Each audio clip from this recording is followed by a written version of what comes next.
Once again, I apologize for the dip in quality, but to be honest, I really don't care.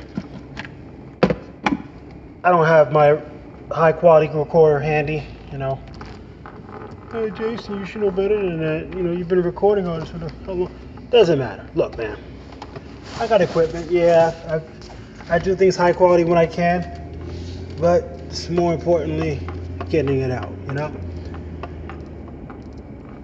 Two topics to discuss.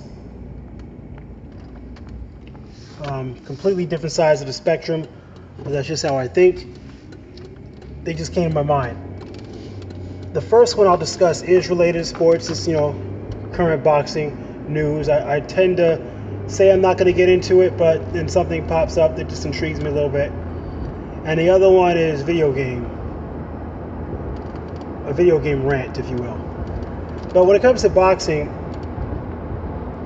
I've pretty much said on several occasions recently that I'm pretty much done with the game. I'm moving on. I'm trying to prioritize myself and get things in order and just, you know, just kind of fade away from what's become a very corrupt and just absolutely political game when it comes to the field of sports in general. But the matchup between Kell Brook and Triple G coming up this coming Saturday does intrigue me. It's increasingly intriguing to me, and I actually was not interested in it that much at first because, to be honest, the X Factor was Kell Brook, and I personally never really gave him much clout or respect. He has one notable win on his resume, which is against Shawn Porter. Now, I do remember seeing some of the fight. I didn't get a chance to see the full fight, but I was looking at some of his greatest hits, and you know what? I must say, Kell Brook might be able to take care of Keith Thurman, to be honest, which is pretty noteworthy. Gauging his power, etc., I would say he might have a little more power than Keith Thurman, which might surprise some people, and some people might feel like it's not giving him enough credit, but that's a true, honest estimation of his power. Still, I don't think that translates well to middleweight. I don't really believe it does, but he might have a little more power than Keith Thurman, believe it or not. And to be honest, I was watching his fight with Shawn Porter. He did put a little work in on Shawn Porter. I remember that being a split decision. I remember the frustration in the corner when they were reading decisions, and I felt like Shawn Porter might have been robbed. When I went back and saw how that fight played out a little more, he was getting in Shawn Porter. As a matter of fact, that's actually the first time I really saw Shawn Porter hurt. He was rattled a couple of times when he fought Keith Thurman. To Keith Thurman's credit, Keith Thurman does have like special X Factor qualities to him. He did rattle Shawn Porter on a couple of occasions in that fight. Adrian Broner got the knockdown, but he at no time did he actually hurt or worry Shawn Porter. Everybody knows that, if you know boxing. But, you know, Keith rattled him.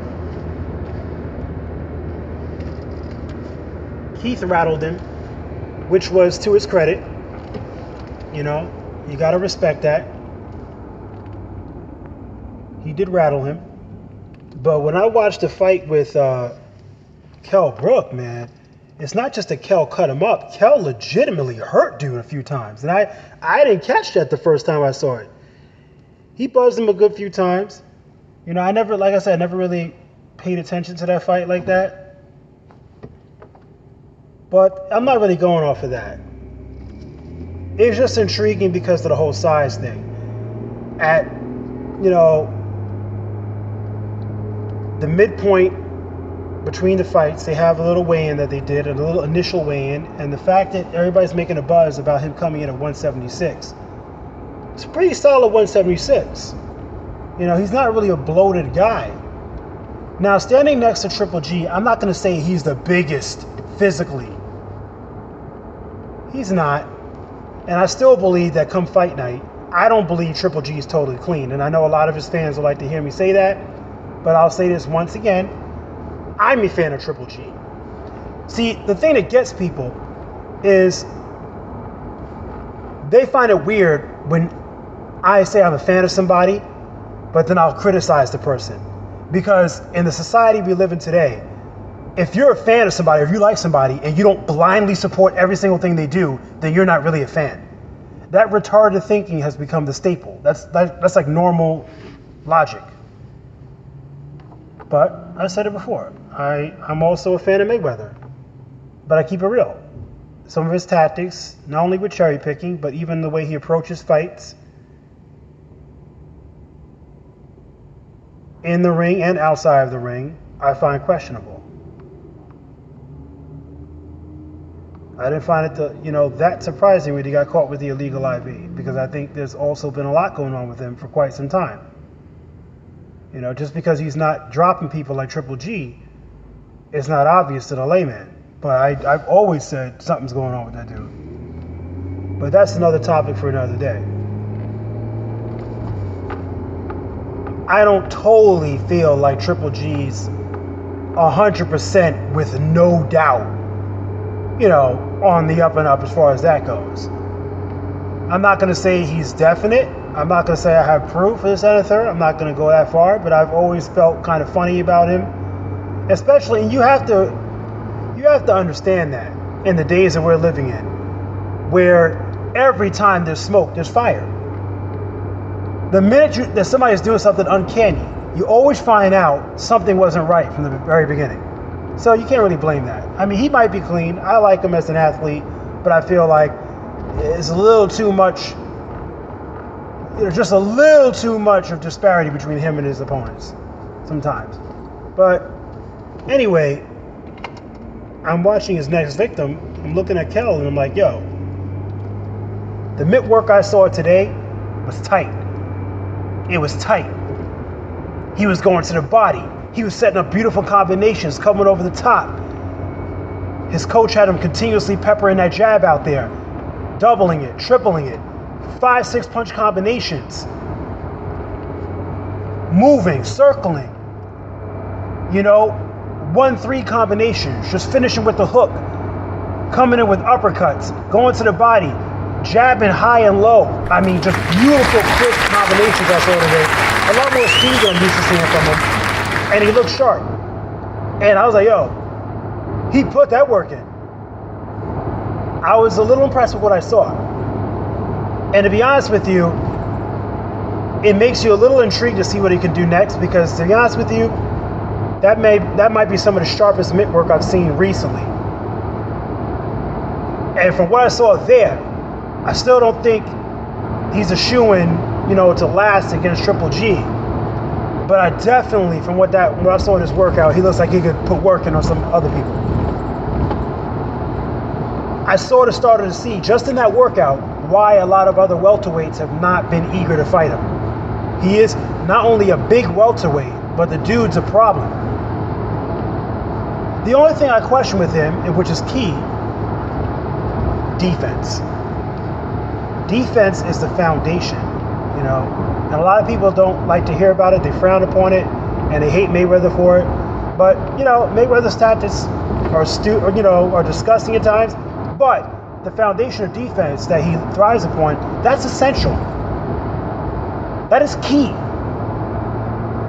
And it shows in certain fights, because I'm telling you, first of all, to beat Triple G, you got to be able to walk him down. You got to be able to buzz him with shots, but you also have to keep him moving.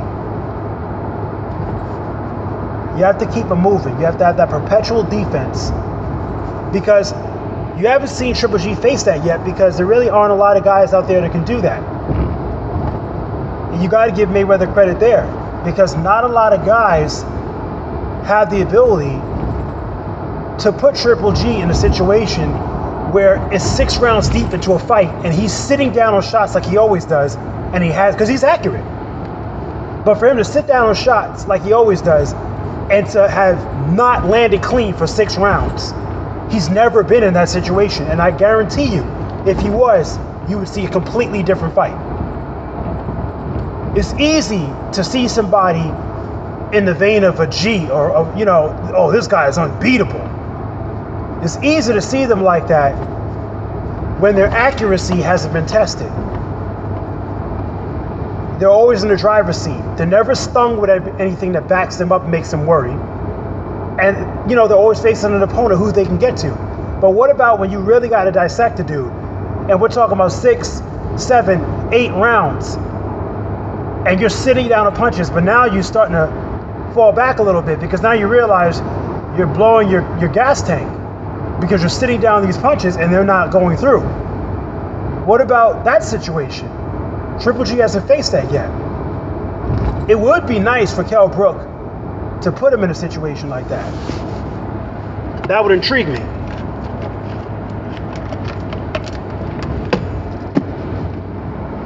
But I don't see that happening. I don't see Kell Brook's defense being there because I saw some of his fights that didn't really impress me. His highlight reels show him teeing off on dudes, but what they don't show is how his face got bashed up because there was one guy he fought twice. This no-name English dude. And the dude bashed his face up each time. Busted his nose, had Kell like leaking. But if you see the highlight footage, it makes it look like Kell's teeing off on the guy. But if you look at Kell's face, the guy is freaking blasting this dude. And he's not even a great fighter. 2 wars he had with this dude. And I'm like, you know, I look at that too. Like, what, you think Triple G's not going to be able to do that? Like, come on, bro. So, that's what, you know, makes me doubt his chances. But offensively, there's no question. Kell Brook is definitely capable of putting together some things. And this is his chance to step up. But I definitely am intrigued by what I saw. Because if he tees off like that, dude, yo. That was, I mean, one of the sequences he did at the end of the sparring video was just beautiful. And then he jumps on the rope and starts like appealing to the fans and whatnot. And I'm like, yo, that was worthy of that. I don't normally glorify pad work like that. But some of those combinations he put together, that was some real work. Nice combinations. You know, you work in combinations like that, bro. I don't see outside of Triple G. I really don't see many boxers dealing with what he was doing in there. It was sharp. There was intent behind every single punch. 6, 7 punch combinations and every single punch with intent. You don't really see that much. I mean, I'm not a Kell Brook fan. Don't get it twisted. But that definitely did intrigue me a little bit. So we'll see what happens. I'm intrigued by it. You know, I still feel like I know the outcome. And everybody's saying, oh, it could be a barn burner. You know, we think it's going to be a pleasing fight. I'm a little more picky. If this fight does not go 12 rounds, or if Triple G does not get hurt badly en route to winning, it will be a letdown to me. Because I don't want to see another fight where he walks a person down and the person's like a lamb in a cage that's just waiting for their slaughter. I don't want to see that again. I don't want to see that. I don't care if they look flashy.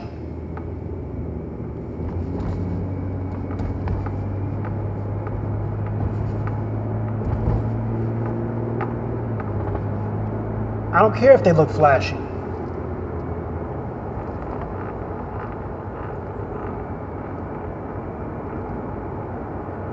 But Kell Brook made the claim that he would beat, you know, as part of selling the fight, you know that. He would beat everybody that Triple G's beaten. But I will say this.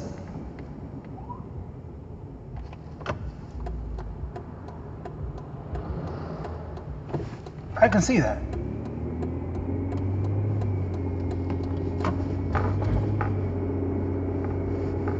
From what I've seen, I can see that. I can see that. Because one thing is that he does have legitimate mass on him. It's not popcorn weight. He's got some legitimate. But his punch, though. as big as he is, and he has the natural size and all that, and the musculature and all that, I don't know if he has power that translates to middleweight.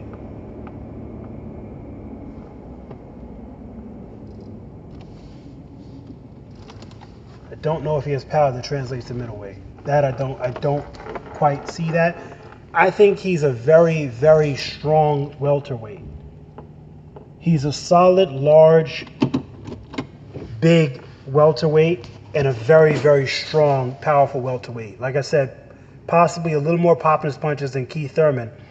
But not everybody knows that, though.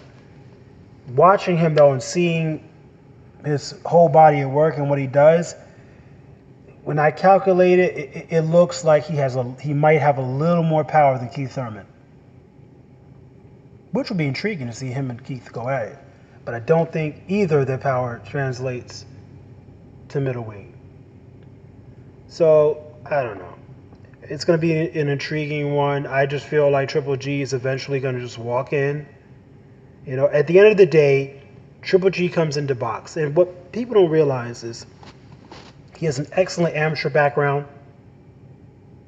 But during, not many, but maybe one or two of his fights, he has been in a position where he's getting touched. And the boxing game is kind of out the window. And at that point, he can always rely on biting down his mouthpiece, walking forward, and then just eventually destroying his opponent. Almost like he has this safety valve that if all else fails, he can just press this button and just annihilate his competition. Like, I want to see him in a fight where that's not the case. That's my whole thing with Triple G. I want to see him in a situation where he can't say that. Where it's not like, oh, I'm losing. Oh, well, let me just knock this guy out. Like, you know, and I don't think Kell Brook's going to bring that to the table. But we'll see. Now, on another note, that has me now for a break.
technology in general, where it's at today.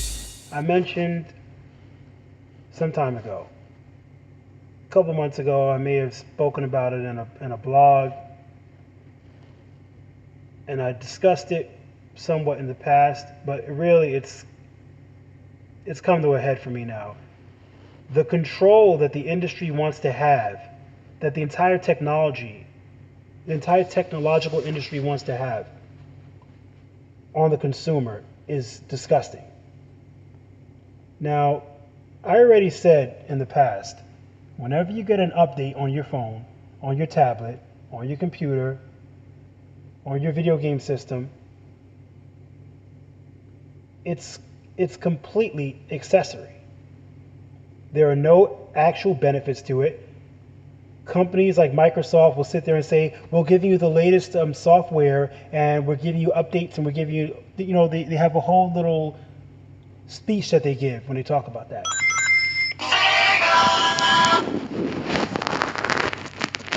Now, when I said that, somebody disputed that. They said, you know what, you're wrong. It's necessary, yada, yada, yada. And I sat there and I rebutted. I said, you know something? No. Those updates are tracking devices. Well, that's confirmed. But I never really knew quite how they worked until now. I never quite knew how they worked until now, because now I realize when you get updates on your phone or your game device, specifically video game devices like Xbox 360, etc., what they're doing, they're putting a time-sensitive piece of software onto your equipment that is programmed to shut all functions down at a certain period of time. But by continuously giving you updates, they're refreshing that time period. So what happens is this. You get an update saying, oh, your system needs to update for some up-to-date software on your console. And then you say, okay, you click okay, and then you wait 2 minutes for the download to finish, and then your system blinks and continues as it was. And you're like, okay, what just happened? What's happening is new software is put on your system that starts basically a clock. So you're going to get another update another 4 weeks from then or whatever. But sometime around 4 to 5 weeks, that update will expire. So if you don't get that next update, then they know you've fallen off the grid and your system will automatically shut down. So what that means is your system is tied to the network. You can never be without an internet connection for long, or your system will shut down. I'm going online, not even online. I turn on my Xbox to play not even an online game, an old Xbox game. I take the game and I put it in my system. Now, as many people know, they released and expanded an Xbox compatibility list for original Xbox games for the 360 a long time ago. It's been years that we've been playing games like Shenmue, etc. on our 360s. That's long been established. Now you would think once that's done, it's done. Nope. That's tied to software updates. So every time you get a software update, it's checking that you have that compatibility to be able to play that and that you're a current member. But if you fall off the grid for whatever reason, if you have an issue like I did with your system where you can't get online, there's an issue with your account and you can't get updated, then you can't get the next update. Because you can't get online, they can't give you the latest software. So I go to put in the Incredible Hulk for the original Xbox and it tells me this piece of software is not compatible with your system. And I said, wait a second. I was playing this on my system months ago. It's been compatible. Nope. Because they do that software nonsense, it allows them to actually take away compatibility that you already had. Now talk about disgusting. And their argument is they do that to protect against piracy. But like I said earlier, it's like telling somebody, I need to be in your house, in your bathroom, in your bedroom, videotaping you at all times because I'm trying to protect you to make sure that no crime is being done. Now, are you going to take something like that seriously? No. But it's the same principle. So now what happens is, with the current generation of video games, you can't fall off the grid. You cannot take your system, like some people mentioned, you can't be in the military or you can't be away where you don't have internet connection, because if you don't have internet to get an update periodically, your entire system is programmed to shut down. They program it to shut down. So you can't just sit down and have your game library and mind your own business. You have to continuously be fed updates that monitor and track your system because they feel you might be pirating. Now talk about stupid. A system is gone, dead, and obsolete, and you're blocking me from being able to use it because you want to continue to monitor me. So my system now is a brick because I haven't updated. That completely turned me off to video games.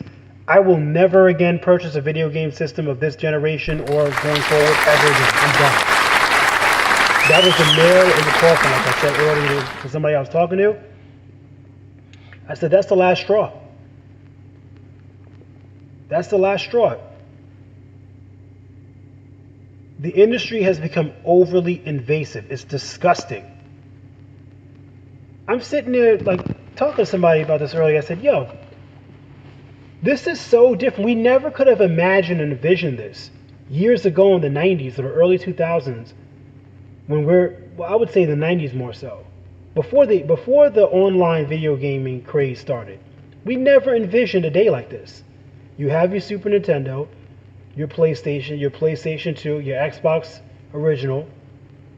You have all that stuff and you're minding your own business. You have your games. There were several times in the past, even after online gaming started, that we would fall off the grid. I remember a friend of mine having Xbox Live when it first came out, and he wasn't able to continue paying for it because they charged a ridiculous amount of money. So I remember there being one year that for most of the year he went without it. So what? That means you can't go online to play games. I accept that. But you're going to tell me that now, today, that's not enough. We're going to make sure you can't play anything because you might be pirating something. Like, we never imagined that. That was never even a thought. I don't have online, connectivity right now, so I can't play online. That's all you thought back in the day. That was the only problem. But you could still play your games offline. We never would have thought the day would come where, okay, you can't be online, so that means you can't get our updates.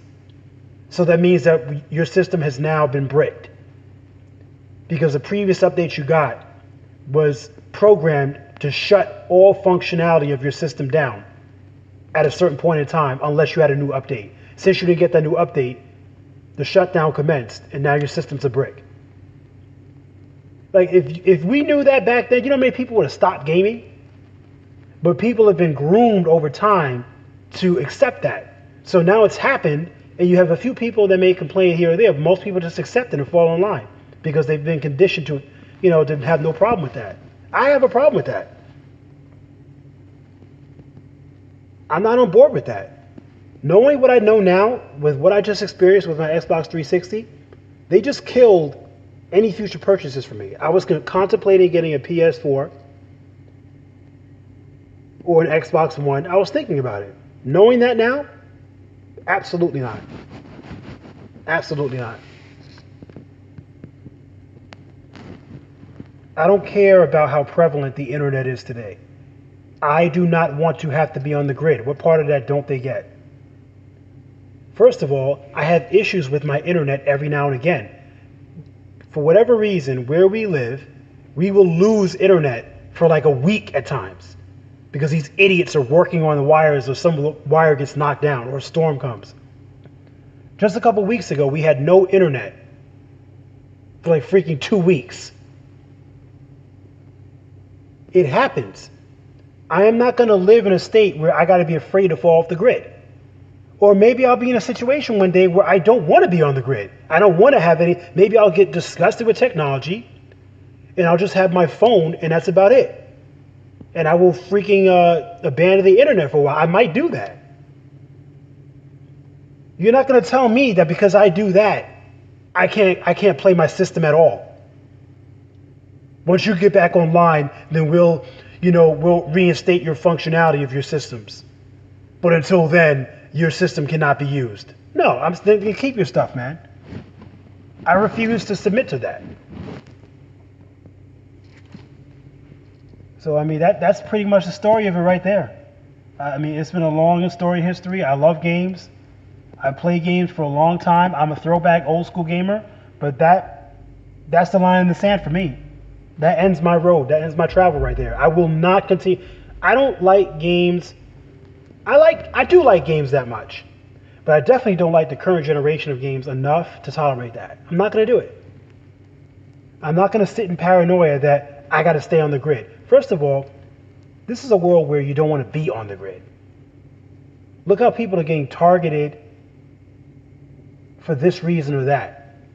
No, I don't want to sit here and be like, oh, well, I got to stay exposed. I can't fall off the map. No, forget that. And I don't know if the Sony does the same thing. I do know that I continuously get updates on my Vita. And I am a little concerned with that because I hope that's not the same case. But that just goes to show you have to read the fine print, man. When they say read the fine print, you really have to read it. Because they will tell you, we have an update. It's up to you to accept it. But there are going to be some changes made. And I remember there being an update with Sony some time ago. And they said, if you'd like to appeal this, you can do this, write a letter, explain this, that, and a third. And I remember saying, that's a lot of trouble. But then I heard about some people actually going through the process and doing that. And I'm starting to understand now. You might have to duke it out because there are certain rights of yours that are being bent and violated by these companies. And they count on the ignorance of the public. They count on the fact that most people will be too dumb to bother fighting it. But now I see why people fight that sometimes. Because you don't know what you're signing off to. For all I know, there could have been an update that I should have fought like a year ago that would have prevented me from dealing with what I'm dealing with now. But because I just clicked OK and accepted it, I'm screwed now. And now I'm concerned about that. Because I'm like, okay, so if I fall off the grid with my PS, because I like my Vita. So you mean telling me, because they're so paranoid when it comes to pirates, that if I fall off the grid with my Vita, my games are going to break and I'm not going to be able to play them? That's worthy of discussion. That's worthy of discussion. But anyway, that's something that is going to be an ongoing issue, and I'm going to revisit that in the future as I learn more. Now for a break.